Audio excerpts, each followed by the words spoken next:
abraço, meu povo. Alô, meu querido Thiago Coelho. Ele botou aqui, ó, Iagão, 60% do gol. O gol de Ratão. O passe pra Roger, né, no caso.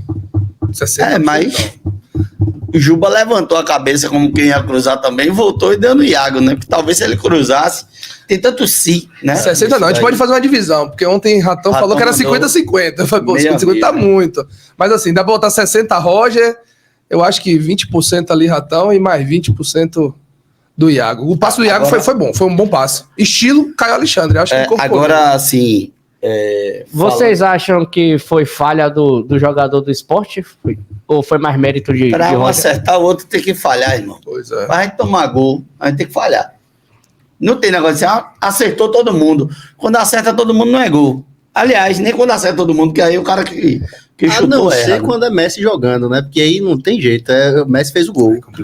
Todo mundo tentou fazer alguma coisa. Um abraço, meu querido Jonathan Diego, que é membro do canal, ele tá dizendo o seguinte aqui, ó, o coletivo tá funcionando, acho que dá até pra gente começar por aí, que é o seguinte, estreia, pô, como torcedor, quero descontar os 6 que eu tomei ano passado, e tal, e o Bahia teve chance pra isso, o Rafa, Yuri, o Bahia era pra ter sido amassou mesmo, foram 37 finalizações do Bahia, 17 no alvo, né, ainda com os 2 gols, e teve chance absurda de fazer isso. Acho que isso dá mais raiva do que se a gente desse 3 ou 4 e não chegasse tanto, né? Eu acho isso também, porque na verdade o Bahia ano passado foi um pouco isso também, né?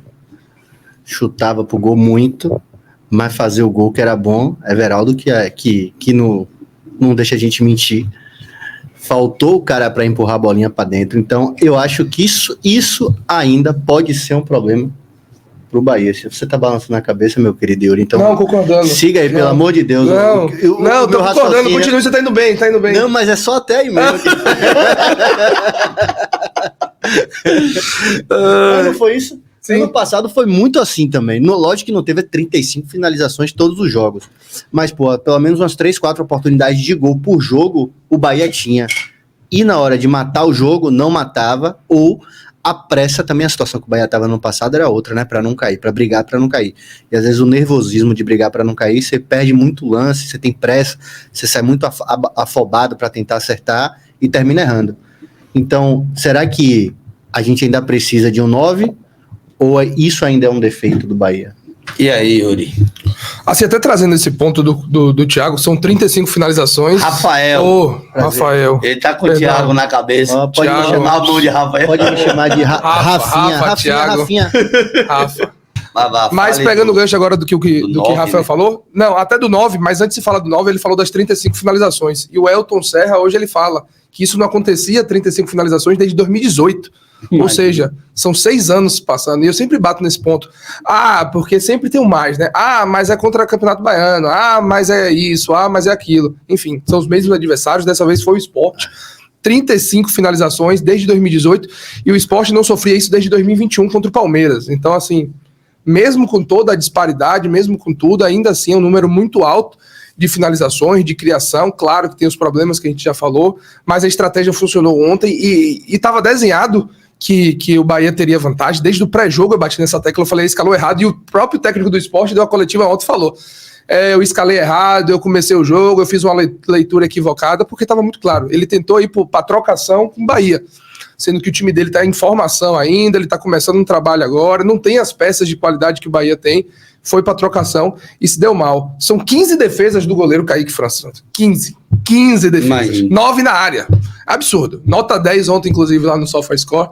A partida monstruosa, magnífica do Bahia, que conseguiu, sem esse 9 de ofício, agora a gente entrando no tema, sem o 9 de ofício, ter essa movimentação. Eu até destaquei, e eu começaria com o Everaldo a partida de ontem, eu falei isso, sim. Eu teria começado a partida de ontem com o Everaldo, até por vir de 2 partidas marcando, 1 assistência, as 3 como titular, ontem foi a primeira dele no banco, acho que era o momento, vinha em bom momento, talvez um dos melhores momentos dele com a camisa do Bahia desde que ele chegou, então acho que ele poderia continuar, e eu ainda questionei, Rogério, se você não estava na coletiva ontem, mas eu questionei no pré-jogo assim, conversando, Rogério, se você queria o Tassiano fazendo falso 9, por que não fazer isso contra o o Barcelona de Ilhéus na quarta-feira, tipo um teste a mais, uma oportunidade a mais. Mas ele foi do Everaldo de 9 na quarta-feira e no final de semana ele foi com o Tassiano e deu certo. A movimentação era mais uma peça, mais alguém para o Sport marcar. Acho que não conseguiram se entender, não conseguiram entender, mesmo o Bahia já fazendo isso algumas outras vezes, com o Atlético Mineiro, com o Corinthians, tendo o Tassiano jogando nessa função, não conseguiram entender essa movimentação, o papel do Tassiano. Olha, você falou de NFL? Saiu aqui os adversários, mas só que os adversários, primeiro jogo da NFL do Brasil. Mas só concluindo. Vai ser coisa, né? Mas anunciaram os times aqui, ó. Anunciaram os times, espera que a gente fale disso. E só concluindo, então não conseguiram entender, não conseguiu ver como é que funciona, sabe? Então, enfim, acabou que o Bahia deu esse nó tático aí, pelo menos no primeiro tempo, e levou essa superioridade. Ontem teve aquele momento surreal na coletiva, né? Que Rogério pega e me chama e chama nosso querido Luiz Teles do canal Darino Senna para sentar na mesa da coletiva e seguir a coletiva. Depois que eu vim ver que tem mais tempo da conversa eu e Teles com o Rogério do que a coletiva que aconteceu antes, né? E tipo, o Rogério vem fazendo essas coisas, digamos assim, surreais no Bahia.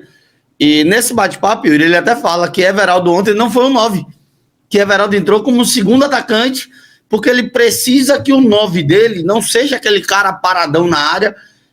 No esquema de jogo dele vai sofrer muito esse cara que fica ali esperando a bola para fazer gol e tal, e que ele não vê isso nesse time do Bahia, com o meio campo que ele tem, e que se esse atacante ele jogar como segundo atacante, ele sair da área, ele tentar armar a jogada, ele vai se dar muito melhor. É onde ele tem utilizado o Tassiano não tem jogado como 9, né? Tassiano tem sido esse segundo atacante.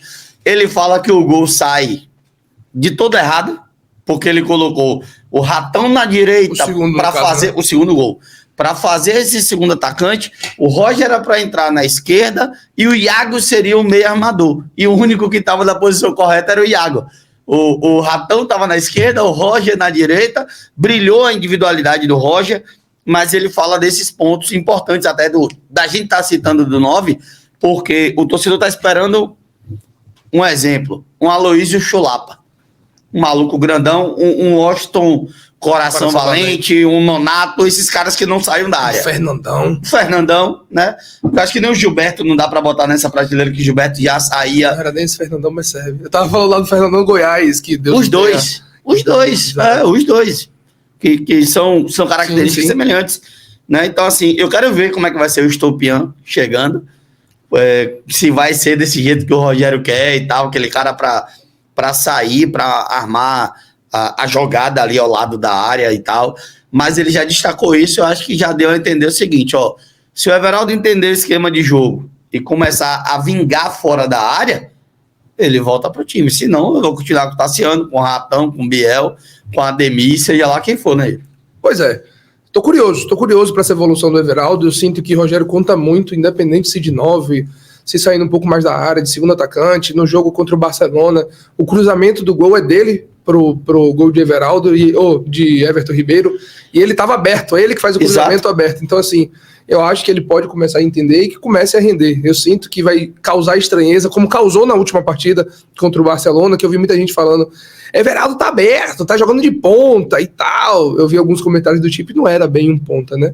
Mas se ele entender, tende a ganhar espaço. E aí talvez o Estupian chegue, se realmente chegar, se realmente for confirmado, para ser essa peça quando preciso de um centroavante, brigando ali com o Everaldo. Mas tô curioso também pro Estupian, porque segundo algumas pessoas que acompanham o jogador, a gente de novo não acompanha, parece ser um cara mais paradão, mais de definição, ser um cara mais de força física, de trombar com os zagueiros, ser aquele cara de decidir no último toque. Não, esse cara é móvel, que participa do jogo, ajuda na criação, nada do tipo. Curioso para esse movimento, curioso para essa contratação do Estupian e para a sequência do Bahia na temporada.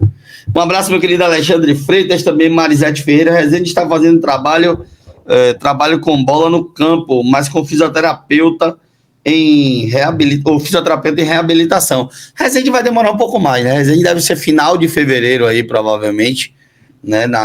Ou ali na segunda quinzena de fevereiro mesmo, mas mais próximo lá pro final, né? Que bom que não precisou de cirurgia, né, Yuri? Exato. E o Bahia não divulgou nada. O Bahia não divulgou, nem vai divulgar nada, vai ficar aí até... Nem quando ele ficou fora da lista, agora que eu tô lembrando mas foi um estiramento sim, um estiramento que a gente falou, do ligamento colateral do joelho. Foi muito mais leve, existia um temor muito grande da lesão, mas foi tranquilo. Deve voltar aí no final de fevereiro, no máximo no final de fevereiro, quer dizer, no máximo, primeira semana de março. É a previsão final aí do Rezende, que tende a ajudar muito, apesar da boa partida do Juba ontem, tá? Boa partida, inclusive entrou na seleção da rodada da Copa do Nordeste, o Luciano Juba. Foi bem, não sei se teve aquele gostinho especial de enfrentar sua ex-equipe, mas foi bem sim. Acho que ainda peca, principalmente nos pontos defensivos. Teve um mano a mano que ele pegou, olha lá, faltam 3. Teve um mano a mano que ele pegou contra um jogador do Sport, que eu não lembro o nome, que ele tomou uma entortada, que o cara puxou pra esquerda, ele ficou assim. Ah, foi o moleque, meu filho, que Sidney postou a foto, Pedro, né? Vilhena, não. O guri, pô. Tava na seleção com o Sidney, pô. Deixa eu ver o nome aqui do Sidney. Pedro Lima, né, gente? Acho que é Pedro Lima, eu acho que é esse mesmo, Sidney. Peraí que a gente vai. O moleque tem 17 anos, entortou o Juba todinho, pai. Juba quase voltou pra Recife. Pedro Lima, ele mesmo. Pedro Lima, número 54. Ele deu uma entortada em Juba, que Juba não entendeu nada. Então, assim, tem essas carências, tem esses pontos. Eu sigo achando que o Juba ainda precisa melhorar muito na parte defensiva, mas fez uma boa partida ontem. De novo, eleito pela Copa do Nordeste, o lateral esquerdo da rodada. Acho que sim, tem qualidade. Mas até me perdi do que a gente estava falando. De Juba. Você estava falando da partida de Juba. Antes de Juba, eu estava falando de alguma outra coisa. Mas, enfim, a gente continua e depois a gente volta. Você estava falando das novidades, pô. Você estava falando das novidades. Aí eu cheguei em Juba, não lembro como foi que eu cheguei em falar de Juba. Você falou do ligamento do brother. Da Rezende, perfeito. Era do Rezende. Mas sim, primeira semana de março deve voltar aí. Exato. Graças a Deus que não foi nada tão grave, não precisou de cirurgia, nem foi um estiramento tão grave quanto foi de Biel. Essa lesão é daquelas que pode ser rapidinho, que nem agora aí, ou pode ser daquelas de 2, 3 meses, ou até caso cirúrgico. Que bom que foi mais tranquilo. O doente, no bom sentido, do Davi, ele tá dizendo aqui o seguinte, doente, a gente brincando, Davi sabe de tudo, irmão. Você puxou o assunto, o Davi já vai buscar e tal. Pedro Lima tem 17 anos e multa rescisória de 15 milhões de reais. Tá barato. Dá pra buscar, né? Tá barato. 17 anos, meu irmão. Porque se olhar pra base, a expectativa da gente era Borel e André. E eu já falei esse negócio aqui, velho. Surgiu um talento na Bahia. Quem fala isso, eu acho que é alguém do Grupo City que fala isso, alguém que fala isso, ou é o Belintani, Soriano. Surgiu um talento na Bahia, tem que ser do Bahia, irmão. Surgiu um talento no Nordeste, tem que ser do Bahia, irmão. Verdade. No Nordeste.